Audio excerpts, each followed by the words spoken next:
વ્યારામાં પણ વરસાદી પાણી ભરાયા છે। ખટાડી ફળિયા રોડ પર પાણી ભરાયા છે। પાણી ભરાવાથી વાહન ચાલકોને હાલાકી।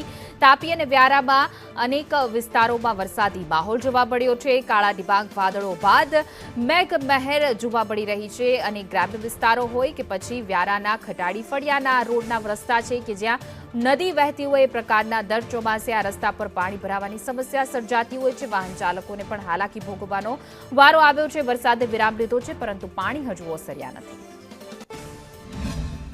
વ્યારાના કાનપુરામાં આવેલા ખટાડી રોડ પર પાણી ભરાયા છે। અહીં અનેક સોસાયટીઓ આવી છે। આ સોસાયટીઓ બિલ્ડરો દ્વારા જે બનાવવામાં આવી છે, પરંતુ આ રસ્તા પરના પાણીનો કોઈ નિકાલ નથી કરવામાં આવ્યો અને એને કારણે દર વર્ષે અહીં આ સમસ્યા સર્જાય છે। અહીં આવતા જતા વાહન ચાલકોને ખૂબ જ પરેશાનીનો સામનો પડી રહ્યો છે અને જે રીતે પાણી ભરાય છે, અહીં એક રહીશ છે, આપણે એમને પૂછીશું શું આ દર વર્ષે પાણી ભરાય છે? પાણી ભરાય છે અને આ તકલીફ રહી જાય 3-4 વર્ષ તમને બી થઈ જશે।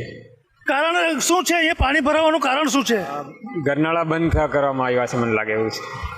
જે સોસાયટીઓ જે બનાવવામાં આવી છે બિલ્ડરો દ્વારા, ગરનાળાઓનું આયોજન નથી કરવામાં આવી રહ્યું એવું લોકો કહી રહ્યા છે। ત્યારે હાલ તો અહીં જે વરસાદ થમે અને પરિસ્થિતિ સામાન્ય થાય તેની લોકો રાહ જોઈ રહ્યા છે। અનુપ ભટ્ટ, સંદેશ ન્યૂઝ, તાપી।